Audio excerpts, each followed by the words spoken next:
This program is brought to you by Emory University. Okay, thank you all for coming. One of the truly marvelous things about a university is you get people from all different perspectives to look at a problem from all different kinds of angles. And this is one of the examples of looking at a problem that is sort of surfaced in the context of chemical evolution and questions about how did evolution get started and how does that relate to living systems and how do we understand that at the scales that we live on. And it's sort of a convergence of this NSF-NASA center that we have, which is focused on chemical evolution, and the opportunities that we have at a university, at a research university, to really think about this problem from very different vantage points.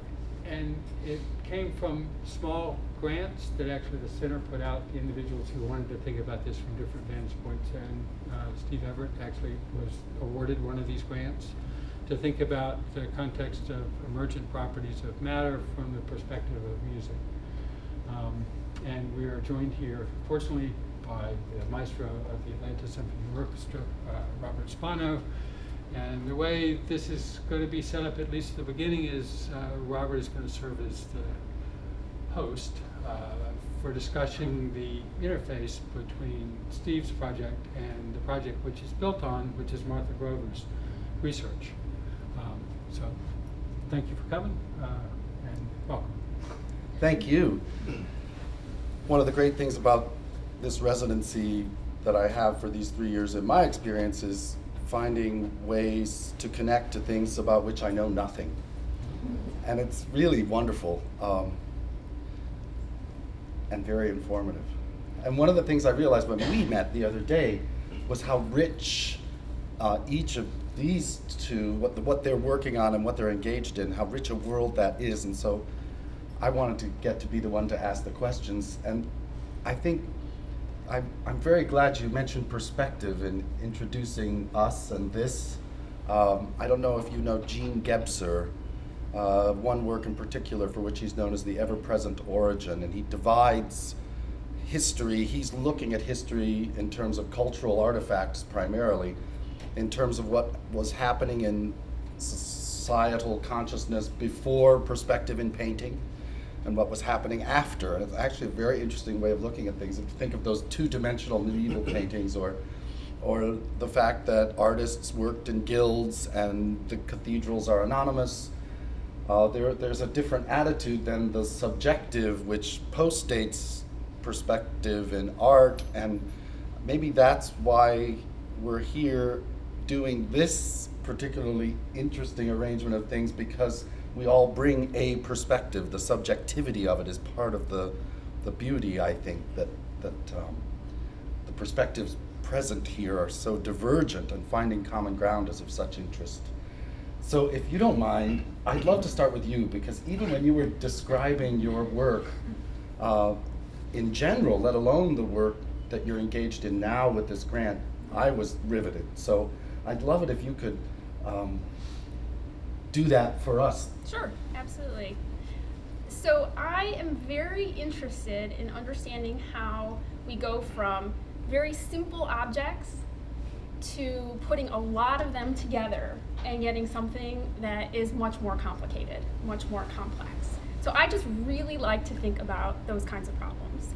And so I'm an associate professor at Georgia Tech in chemical and biomolecular engineering. And I've been there for about 8 years, and I've been working on problems mostly in making materials, making new materials for microelectronics, for making contact lenses, lots of different applications. But I like to think about how to take individual atoms or small molecules that we can understand pretty well by measuring them and by modeling them. And then when we put them all together, how we use them for some more complicated task, how we can design in a material structure by looking at the properties of the smaller entities, by designing them, and then also the way that we put them all together. And so if we put together a lot of small objects that are all the same, we can still get complicated behavior, sand piles and dunes, and they can form complex structures, even though the individual entities are pretty much the same. But if you have different types of particles, then you can get even much more complicated behavior. And that allows us to get behavior like in biological systems and living systems, and that we can get really a lot of complexity from small parts that we put together. So that's really what my research program has been about all along. And in the last couple of years, I've been working in biological assembly. So this is kind of a new area for me, trying to understand origins of life chemistry and more broadly biological assembly. And that's connected to the specific grant as well, is it not? It is. That a couple of years ago I started looking at some different directions in biological assembly and getting interested in moving in that direction. But one of those, a significant one for my research program, is the Center for Chemical Evolution. So that's been the last few years, and trying to understand how we can design chemistries that give us rudimentary behaviors of life. Small molecules that can store information by polymerizing into longer chains that go from letters to creating words and storing information in those linear biopolymers that can then replicate and then mutate sometimes over time and optimize themselves, create better properties through random changes. Could you illuminate the way you did for us the other day, the level of biochemistry for idiots? Because I'm sure it will bore some people in the room, and I'm sure for some other people in the room it will be as enlightening as it was for us the other day, the level at which you're working. When we started asking about bacteria and where are you in the chain, and that was very illuminating to understand what you mean. So the level that I'm working at is much simpler than something like a bacteria, or even a virus, which is even simpler than a bacteria. That we're really trying to look at what reactions or what systems could have formed in the early Earth, in the conditions of the early Earth, that would go from atoms to creating small molecules, and then small molecules that could create these linear polymers that can store information through the sequence in them, and then those can form into sheets. They're called beta sheets, if you've heard that in the context of proteins. And then those sheets can stack into three-dimensional structures, cross-beta structures, or amyloids, which are associated with Alzheimer's disease and other diseases. But they can Professor Lynn's group has shown that they can switch from a tube to a fiber, that they can expose different faces on the surface in response to the environment, in response to temperature, presence of metals. And so they can begin to show these much more complex behaviors that could then be used in a responsive material, or sometimes called an intelligent material, that are really building up towards lifelike behavior. You are working specifically, in a sense, on origins of life, and I remember you saying the other day that you went into the area of exploring worlds of possibilities, given that there are certain things that are unknown, and also the range of possibility that is unanswered in terms of extraterrestrial, terrestrial influence or infusion. Mm-hmm. So one big problem in origins of life chemistry is that you can't really know what the conditions were like on the early Earth, and even if you do know exactly, you can't really go back and say what was the specific chemistry that led to the beginning of life. And so it's really hard to set up a good science problem if you're trying to attack that, because you can't really say anything conclusively one way or the other. And so I think within the center broadly, what we're trying to do is to not specifically try to answer that question, but to look at conditions that are plausibly prebiotic, temperatures and pressures and atomic species that could have been present, and then go about designing these replicating biopolymers that can exhibit the properties of life, and not really trying to say, did the material come from outer space?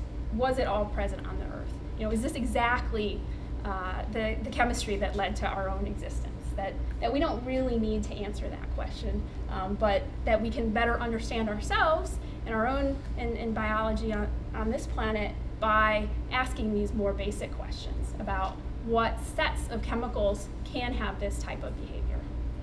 Can I ask one more thing about all of that before we move on to the grant and your connection to Dr. Everett? You're in charge. Okay. You talked the other day too about the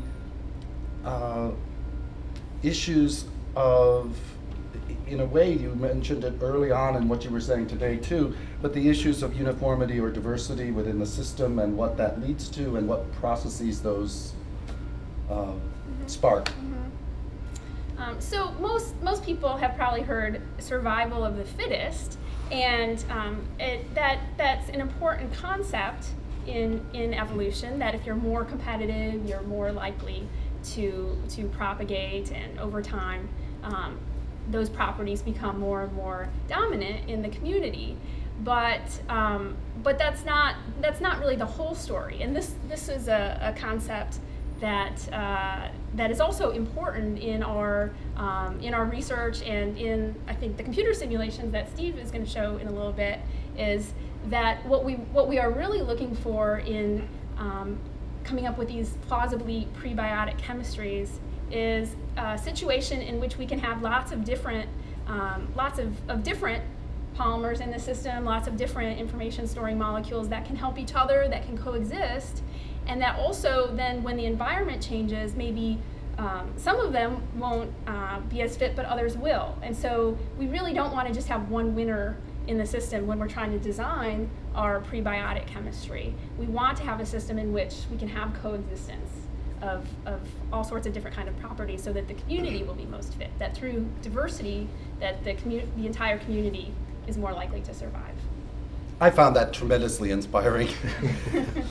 As the Hermetic axiom says, as above, so below, that would be a thread through the materiality of our existence. I really left with a lot of fuel from that. Well, and it really depends. It's really the complexity of the system, going from that we can go from small molecules to these linear biopolymers, we can go to beta sheets, we can go to three-dimensional structures. We can also go from organism level to community. And that's another level of complexity building up, that it's not just our own selves, but our whole community is the system, is the complex system.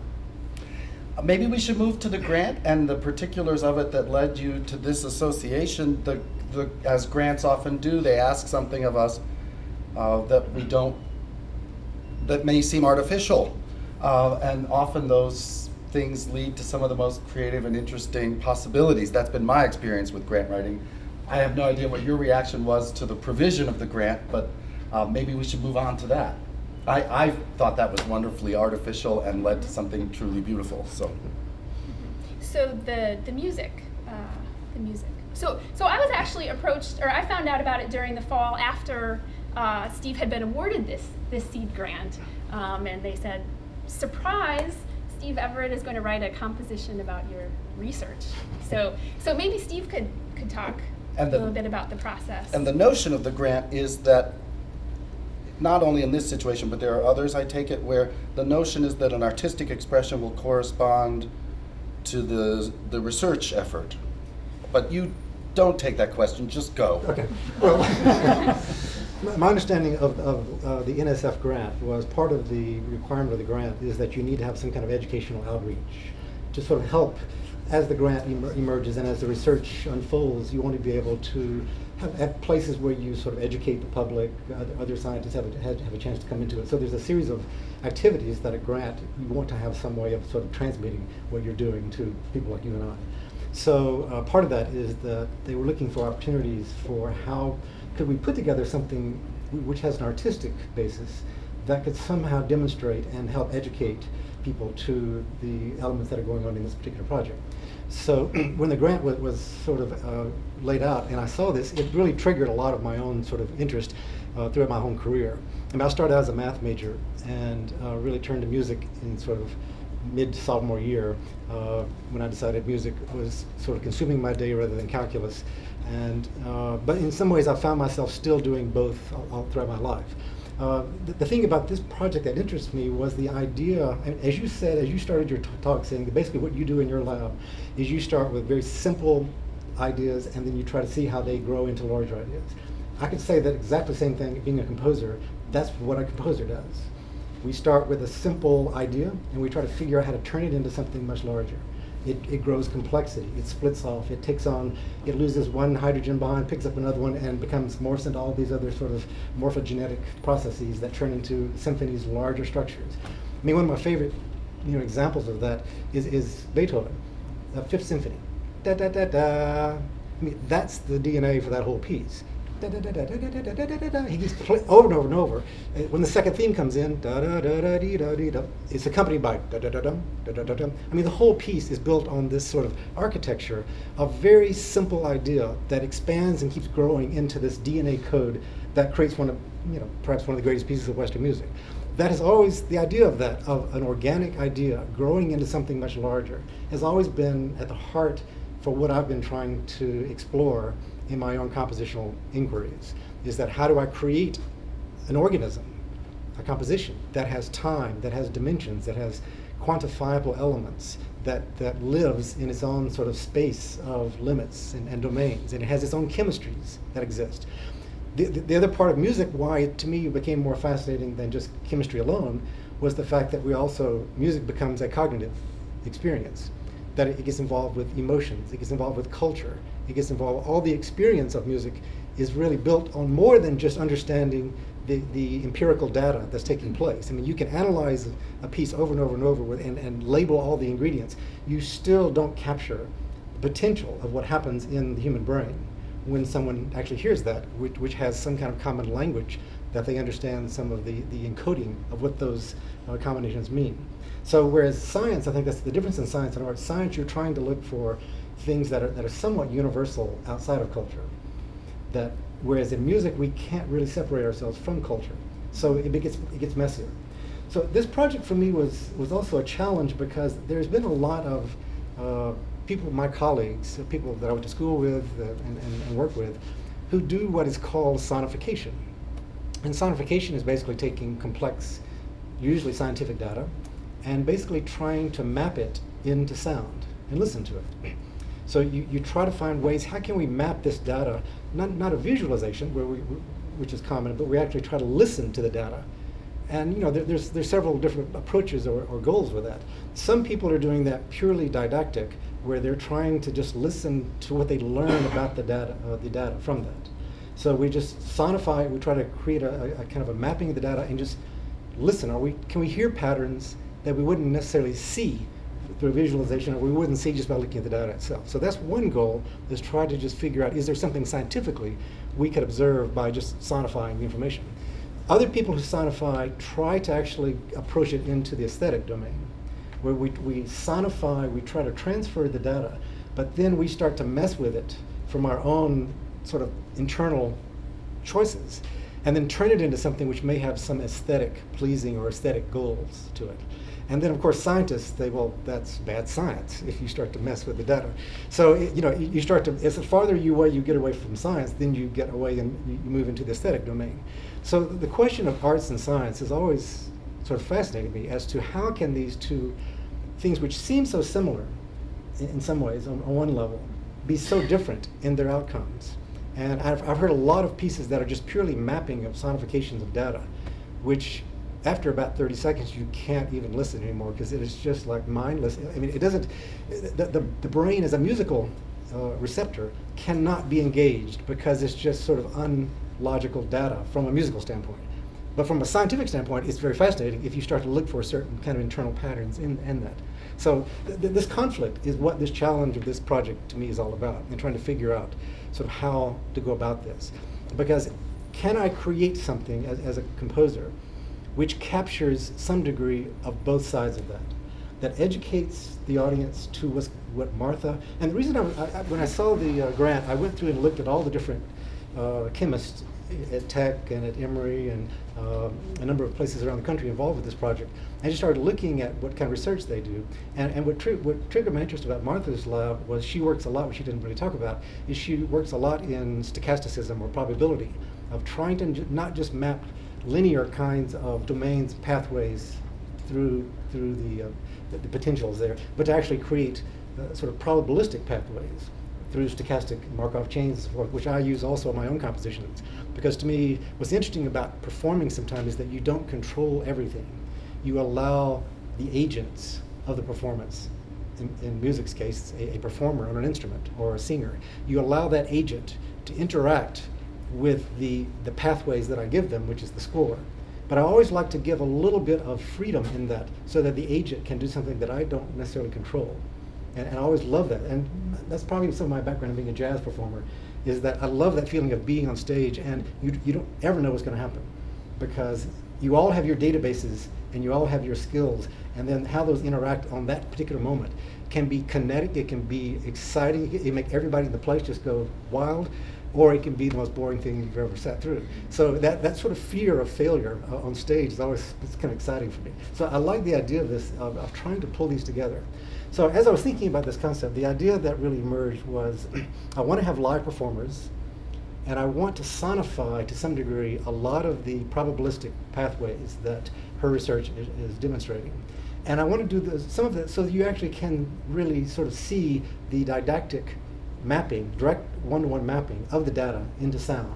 So part of the piece would have that, where I would not interfere with it.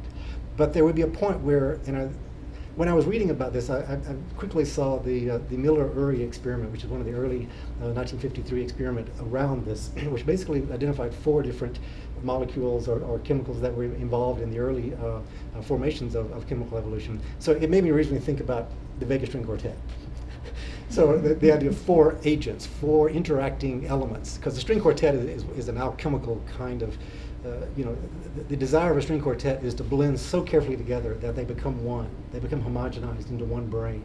So when you listen to great string quartets, you get that feeling like it's just one consciousness. And so the idea of that sort of triggered my imagination. This would be a great thing to try to bring those 4 players who the Vega have written for before. They play so well together, and they homogenize into sort of a singular consciousness. So the idea is to put them on stage at Schwartz, and they'll be moving around stage. So I'm going to capture both their visual and their playing.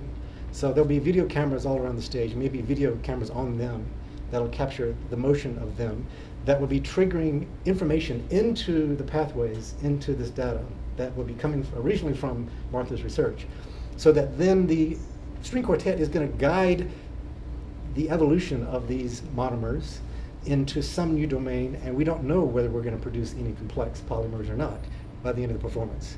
So there's one goal, which is try to make it into a kind of a scientific experiment, which is exactly what's going on in the labs of chemical evolution labs.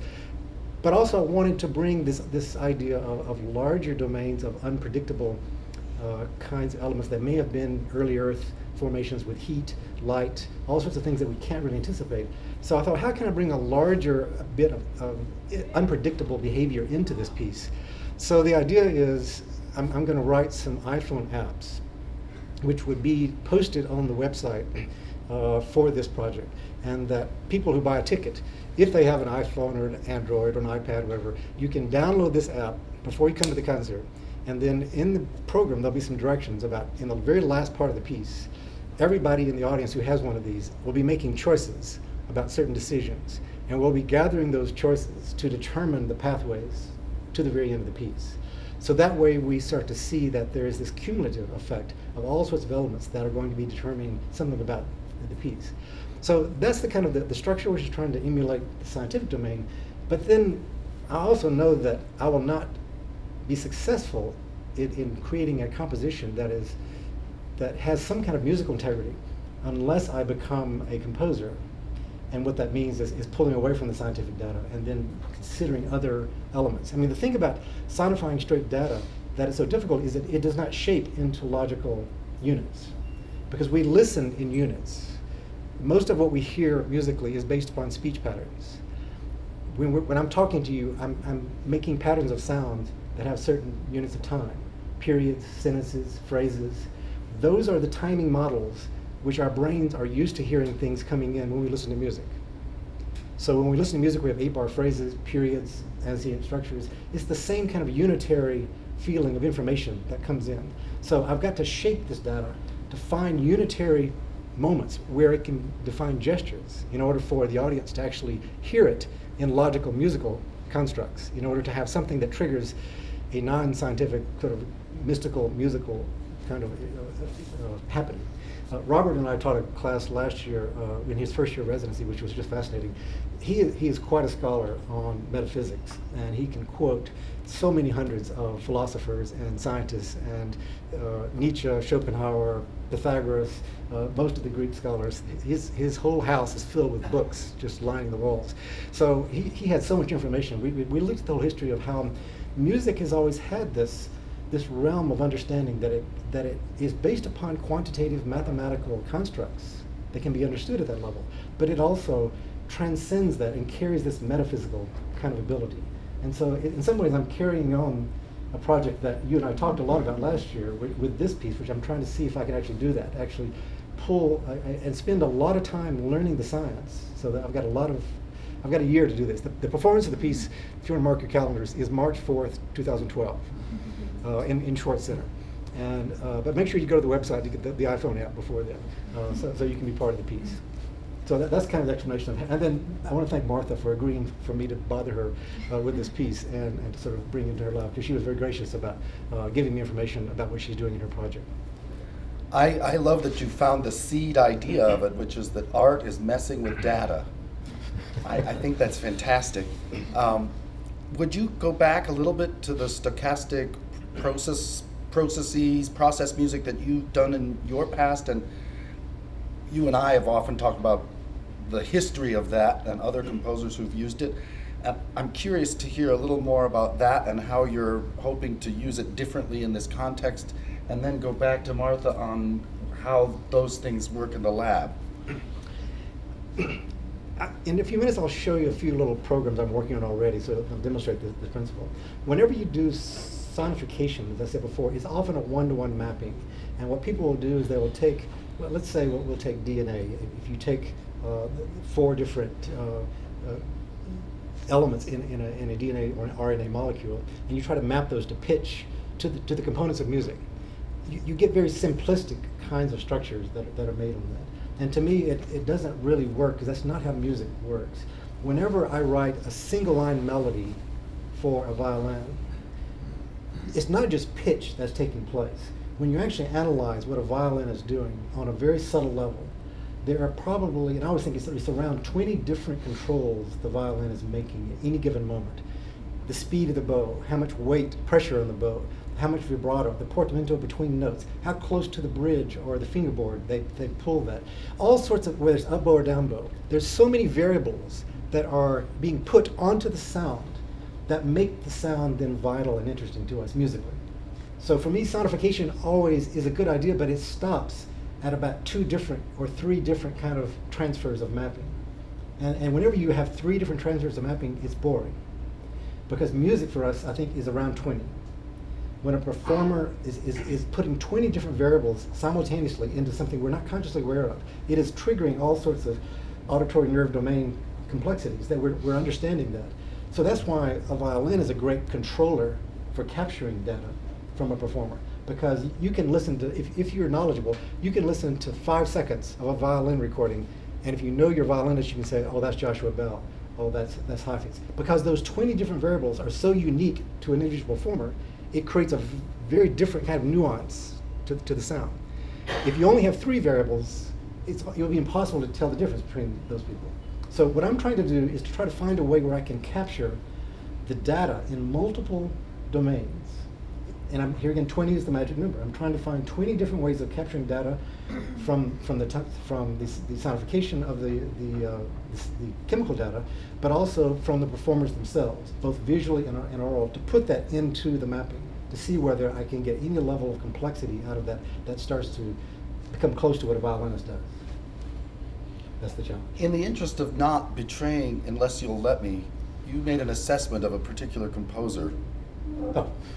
Do you mind if I quote that, or would you rather I leave the composer anonymous? You can do what you want. I'll talk about it. You're willing? Yeah. Because I found that what you had to say about, it's Xenakis is the composer who did a great deal of work with mathematics and music and had a whole genre of music called stochastic music. And I found what you had to say about that the other day so insightful, and I think connected to the work in the lab in a remote way. Well, Xenakis is a Greek composer. He's kind of what we call the father, modern father of returning music and mathematics into a very close relationship. In fact, he's Greek is no accident. We think about the early Greek Pythagoras and so forth. That's where math and music were kind of seen in a closer relationship. So Xenakis tried to bring this back by creating these stochastic probabilities of how music would flow through various kind of distributions of that. And this was in the 1970s. And I studied him. I mean, my master's thesis was on one of his major pieces for orchestra called Pitha Prakta, studying all the stochastic models, how he created this. I found most of his stuff incredibly exhilarating at the time. Over a course of many, many years of living with Xenakis' music and sort of studying it and listening to it, I've just personally found that the music doesn't intrigue me over time. And I kept wondering why, because it is so rich with all of this kind of empirical kind of structure that he's using behind that. It takes these massive computer programs to write the pieces. But why is it that I don't enjoy them over time, you know, on just kind of a very visceral level? And it occurred to me that as complex as it is, my sense is it's too simple. Because the complexity homogenizes itself. It's like a Gaussian distribution. You know, if once you have a large number of events, that's a boring curve. The outcome is always predictable because you're going to end up with the same thing with very little variance, you know, over a large number of events. What's interesting is when you don't know what the outcome's going to be. And so for me, I started to feeling like his pieces became mono-predictable. I wasn't intrigued by what was going to happen next because I felt like there was a homogeneity to the texture, that it did not pull me forward to want to hear patterns that I had heard before, which might trigger my memory of those patterns to engage.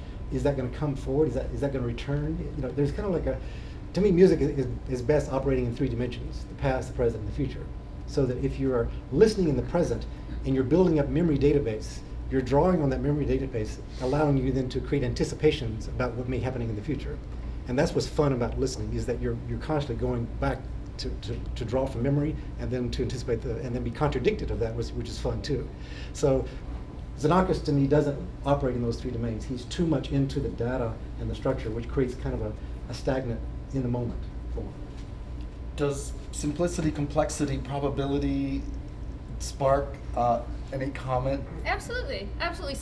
So what I didn't, Steve is right, I didn't talk about so much earlier when I was introducing my research, is that a major tool that we use is stochastic simulations in order to understand how these smaller particles organize and interact with each other. And so that's a major tool we use, because when you have a collection of millions of molecules, you're not going to be able to say exactly which one is going to go exactly in which direction at which time, and that's something that we don't necessarily need to know. What we really want to know is how the overall system organizes over time.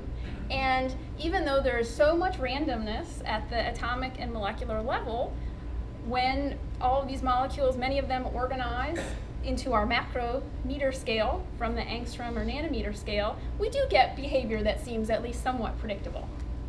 And then there's also an element of randomness to it, right? So, and maybe that's what makes it interesting. So when Steve was talking to me about music, I found it very interesting that he was talking about similar ideas.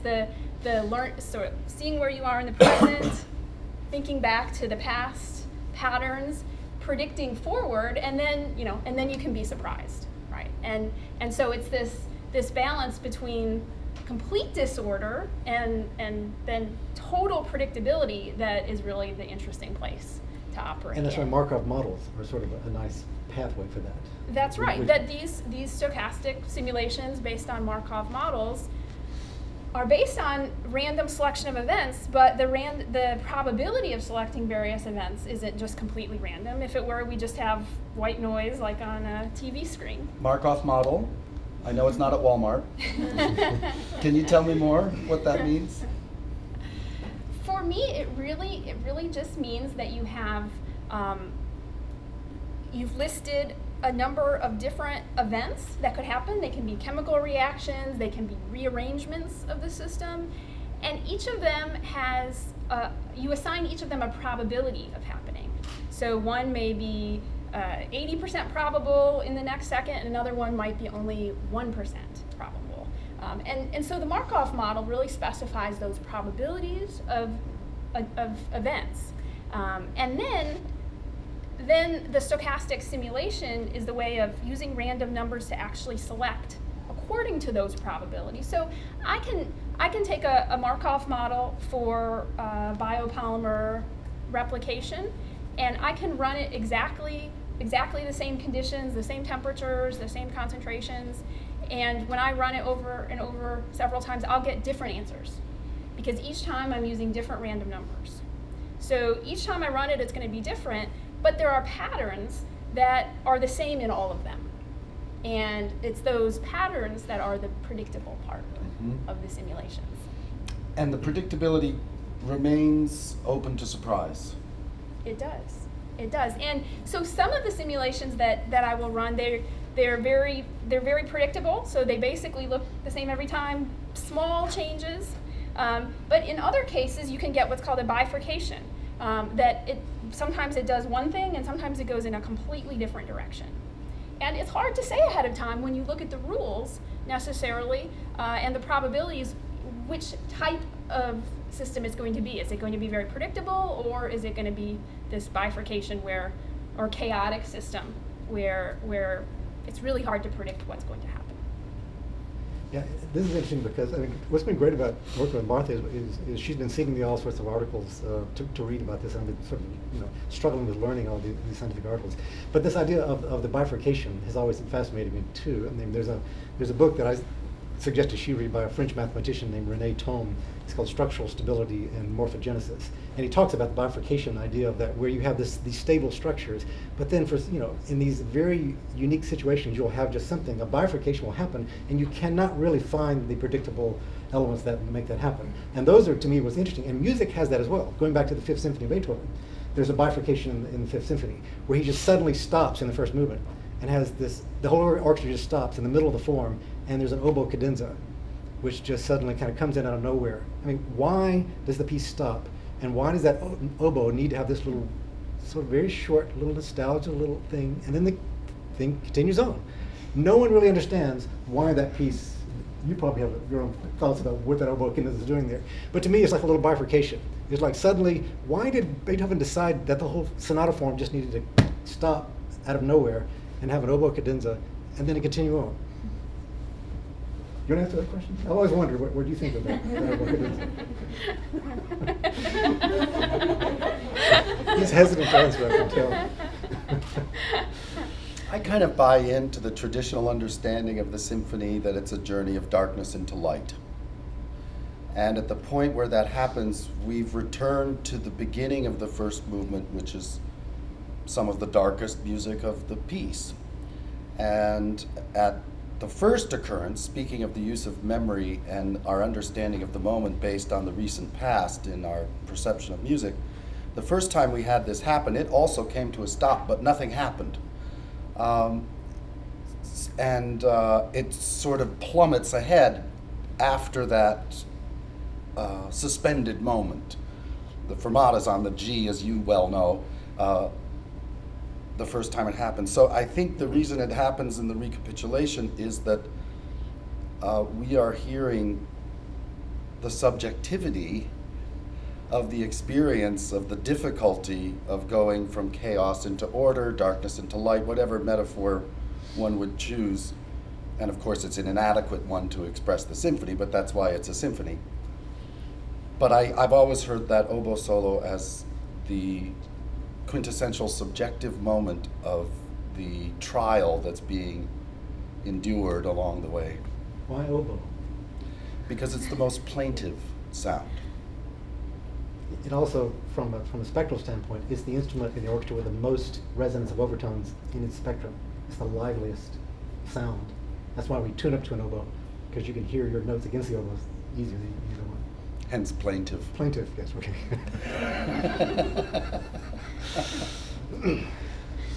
Should we go to your okay. demonstration? Before that, maybe people have questions. Well- And I had one.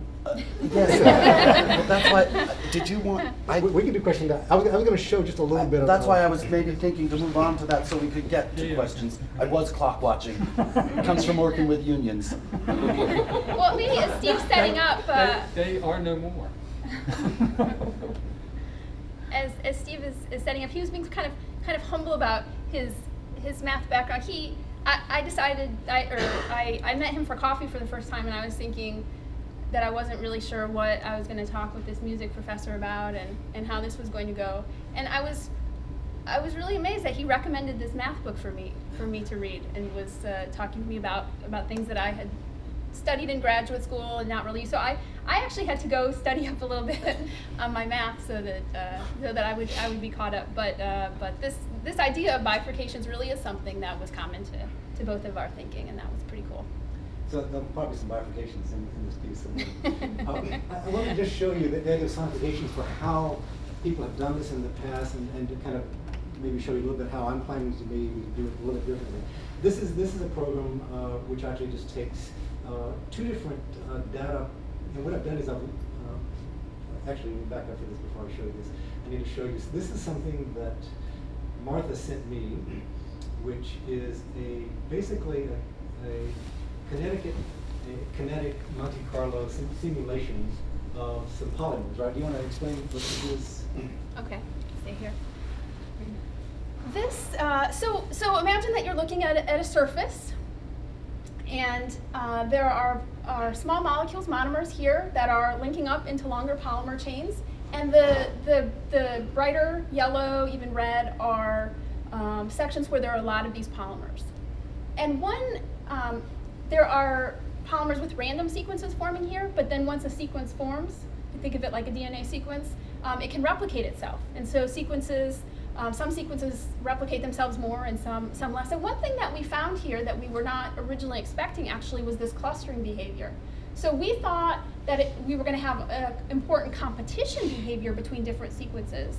That they would be competing for the monomer, which was limited, like the food. You could think of it as food, and that some would dominate and others wouldn't. But we really didn't expect this clustering, which we think actually looks like something that could be before an early cell, that the polymers concentrate together, they kind of support each other by concentrating these resources and stabilize each other. And so even without having a cell wall, which is often viewed as being necessary for life to confine species together so they don't just all float away, that would be important to have before you could have information storing molecules. But it's kind of a chicken and the egg problem, which is first, the cell wall or the information storing polymer. So what we see here actually is something that we don't have a cell wall, but because we have these species that concentrate together on a surface, they could sort of keep everything contained in that cell. But these are all based on random number simulations. So if we run the simulation again, it'll look a little different, but we'll still get clustering. So that's one of these predictable outcomes. So I just took this as an early example of sort of like, okay, how would I sonify this? How would I turn that 90-second little QuickTime movie into something that would represent sound as a challenge? So you can sort of see it that early on we see a lot of things that don't have clustering.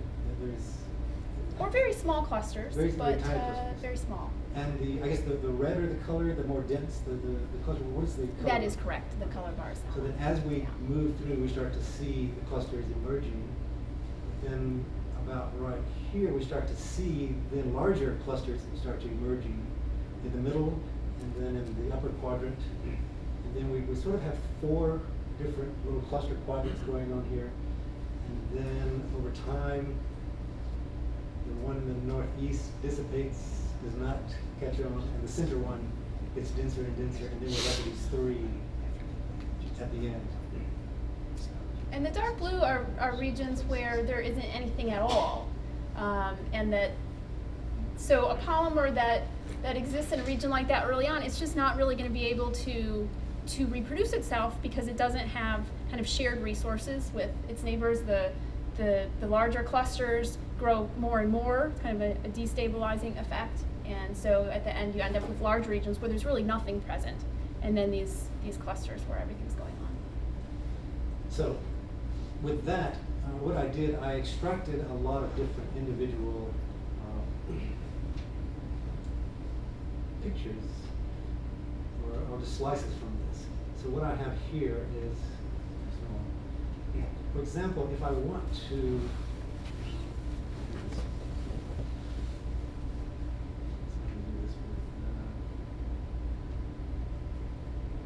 Okay, so what this does is put it into just a division of spectral. So if you take the XY of this, this is one of the earlier points of this, you can then divide it into these various sort of layers of how you would take the information there. And then what could I do with those layers? So one thing you could do is you actually turn these layers into something which could create a spectrum. So that as you move from left to right, as you go on the x-axis, you would actually hear overtones that would be coming in and out of the sound through there.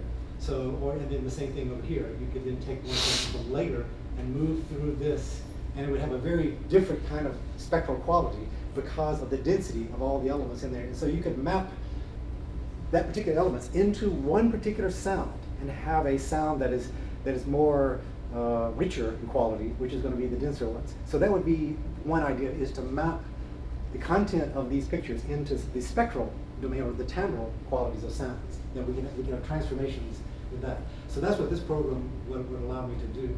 Let me go to another one real fast here.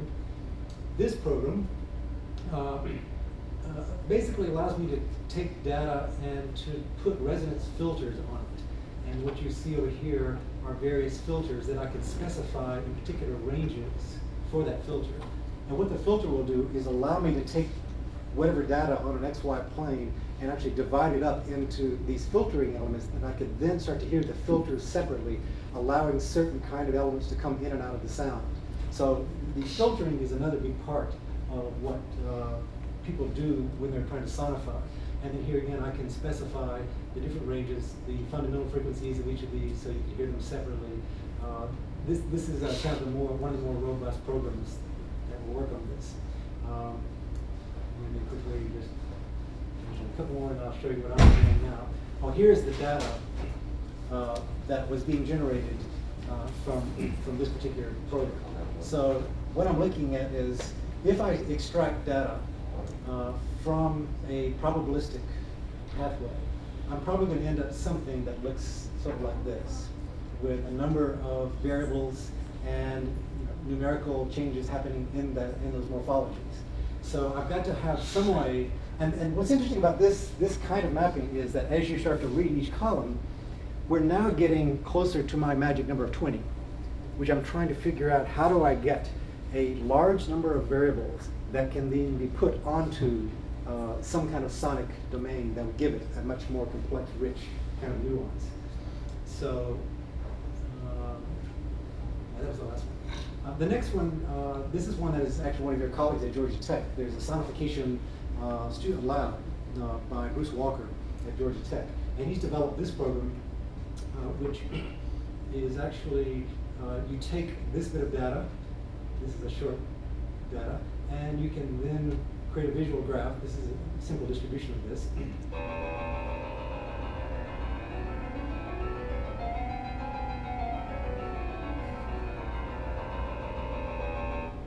Very, very simple little idea where you're now mapping the points of the data onto just a simple musical sound. This is the kind of sonification which to me is not that interesting, because it always produces something that maybe has a little bit of novelty scientifically, but it doesn't produce anything usually musically interesting.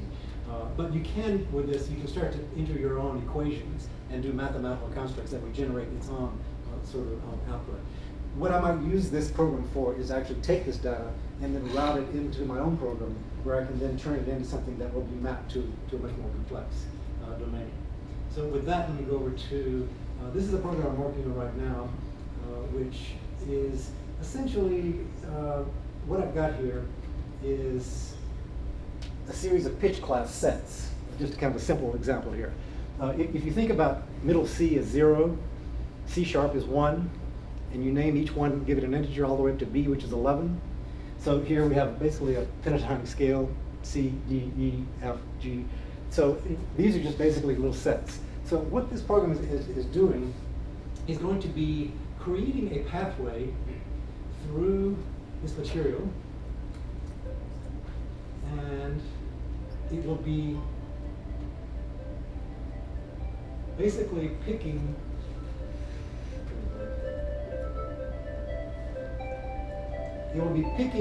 changing the pitch set with some kind of probabilistic choice. I don't know when it will decide to pick another pitch class set. But it's randomly playing a little tune, but at some point it's going to get tired of this, and then it'll start to go to another one. I've also I'm writing an iPhone app, or an iPad app, which I can actually change myself manually, which I can do here. I can change, and so this is what the audience could be doing. The audience could be actually putting in which choice that they want. They want a pentatonic scale, you want a 12-tone scale, or you want a major scale. So the audience can decide where the computer program goes next by inputting from here, and then the thing will choose that. So you can see very easily how the audience can be involved in composing the piece to some degree. Also, this down here, I could also turn this on so I could add other kinds of transformations of the sound. And I've got control of that too, so I can start to alter it, delay it with other controls that I can map into the parameter here as well. So once I get controls from an iPad or iPhone or something, I can have anybody, maybe the string quartet could be controlling things from the iPads as well, or through various kinds of accelerometers that are placed on their body, so they can be doing things as well. They become much in controllers. And then quickly, the other one that I'm working on is this one, which is essentially a blob tracker. Let's see if I can get it working. It's tricky. I'm taking the same movie that we saw earlier, but I'm also, the camera's on me right at the moment. And what I'm doing is, you'll see on the right side, is basically taking any white point off the camera. And then once it gets to a certain level of intensity, it creates a little red dot. That red dot then generates data. So as I am moving, those red dots are following me around, these little blobs. And so they're generating this X and Y coordinate data, which I will then, here again, be trying to feed that into the program and to basically collect information about what's happening in the piece. So now if I go to, this is the movie we saw, and if I see I've got a lot of blobs on that, so I've got to change the threshold a little bit down to make sure I'm getting under 20.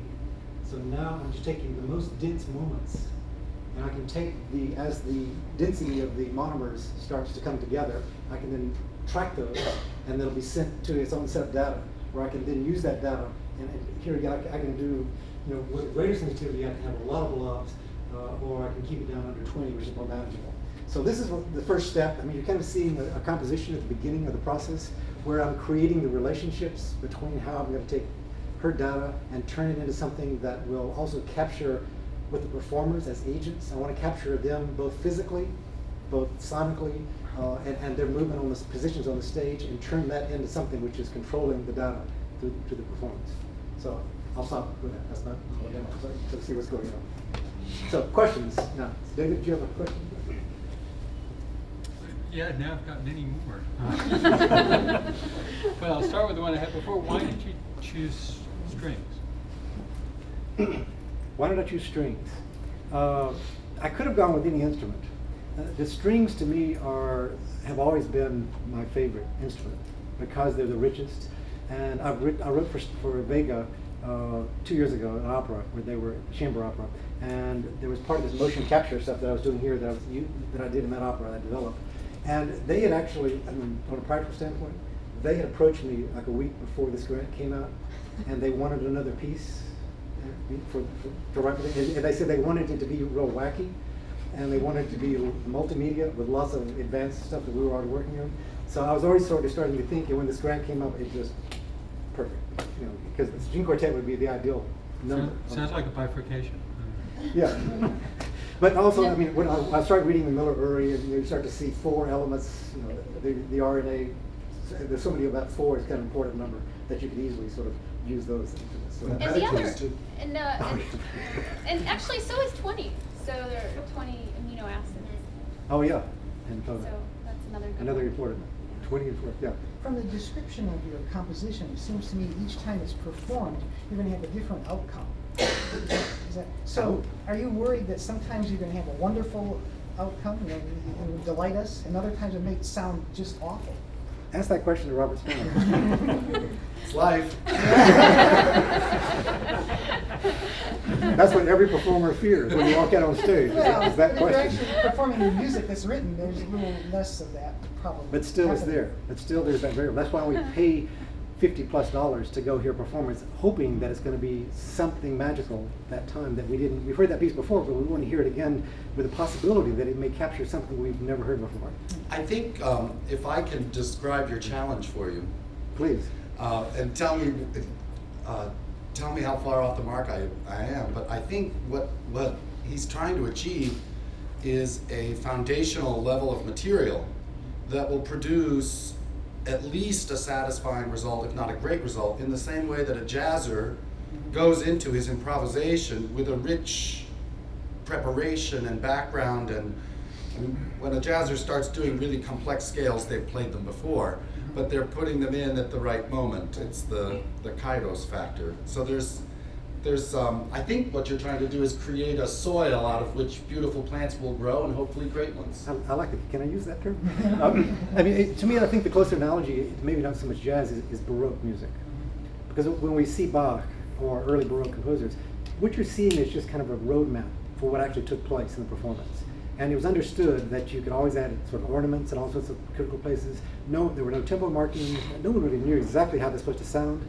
So there's a lot of variability that the performers were expected to fill in and make that piece turn into much more than what we're seeing on the page. So what I give performers is going to make it predictable enough that hopefully there will be musical integrity to the form. But the actual control of the content, just as what she's trying to do, she's not controlling the content because she's using stochastic modeling. She's giving probabilities of things, but she's not really saying X, Y, and Z are going to happen in that particular linear sequence. I love the Baroque switch, but one more thing from jazz. Jazz performances get influenced by how much applause, and in this case, it's going to be iPhones. Yeah, I hadn't thought of that. Good. Other questions? Yeah. When watching that clustering that was happening, could that also explain the origin of the universe? I mean, we have the Big Bang, which is thought to be a uniform explosion, but then ultimately there's the formation of stars and then galaxies in certain places. Is that clustering? Yeah, I was explain afraid. that? I was afraid that question was going to come to me. Sure. Probably not. No, I mean the idea of spatial organization and clustering and disorder from order, and these are all relevant ways to think about, I think, my simulations and most of the world around us. But so perhaps that could be the follow-up composition on simulation, stars forming. But so I mean, this is just why I love to think about this general mathematical problem of randomness and disorder creating order and complexity. So I think that's nice to think about. I was wondering if you had taken into account the attack of each particular instrument to modulate it, to try to incorporate the attack, which gives the image. Yeah, that's what, going back to my number 20 of variables on a violin, how you attack the note, the articulation point, where the sound begins, is one of the biggest factors that they're controlling. To whether you do a hard accent or a soft accent, a lot of that's not written in the music, but the performer chooses whether to do a soft or legato style accent, and that defines the player. So the attack of the note is a pretty important part of what I'll be doing. So I'm not an expert in music, but one of the things I understood is that if you take off the attack, it is more difficult to distinguish between what instruments are actually playing, because there's a lot of characteristics in the attack. Could you generate those characteristics to create new types of instruments or sounds based on this stuff? Yeah, and that's the great part of doing live electronic processing of the sounds, is I can take a violin sound and basically turn it into any other sound that I want, because they will all have microphones, and I can either just amplify straight, or I can make the violin into some very rich, complex sound with all sorts of different kind of qualities in it. But you're absolutely right. I mean, when we first started synthesizing instruments back in the 70s with synthesis techniques, you could record the sound of a grand piano And through additive synthesis, you could actually make the exact same replica of the sound of the piano. But people didn't realize it still sounded electronic. It didn't sound like a real piano. Because what they realized was in the first 10, 20 milliseconds of a piano, if you just listen to that before the string stabilizes into a steady state frequency, it's all noise. It's a percussive attack. And so without that 20 seconds of just pure noise, of physical wood hitting, or a hammer hitting a string, then you don't sound like a real piano. So when they started really making the sound of a piano, they would record the sound, the middle part of the sound, but they started putting 10 milliseconds of noise at the beginning of it, and then it sounds like a real acoustic piano. Because it's that noise quality that instruments have to them. You're right. So. Okay, thank you all for coming. Appreciate it.